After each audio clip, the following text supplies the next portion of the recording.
abakola oluguudo tebakola nga bwe bafaanana. Nsanze ka tractor kamu ke kali ku luguudo agati ebyo babireese kubakwata bwongo. Twagala oluguudo luno tulukole okuva mu Sita Mayuge Namayingo paka Busia. Bwe babanga bagenda kulukolera ku pesa eyo bali lumala ddi.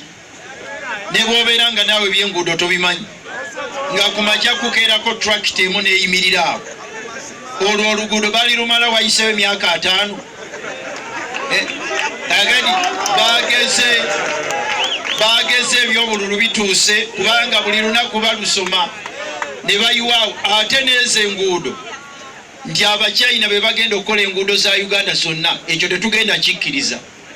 Batukolera enguudo nkyamu ne batunyaga ssente, naye wonna buli wempise waliwo Bachina. Twagala kukakasa nti tufuna kampuni ezikola enguudo ezisobola okuwangaala.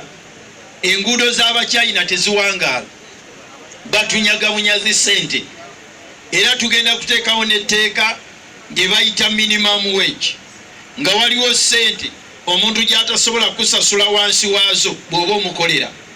Tetwagala kunyaga bantu baffe. Oli agenda mu factory ng'eri gye ndaba wali ne bamusasula emitwalo 8, naye ate kampuni ng'egenda kufuna biliyoni za ssente. Era twagala omuntu waba akola mu factory mu byuma oteekwa okuba nga kampuni yakusasulira insurance. Twagala abantu baffe babe nga basobola okukuumibwa.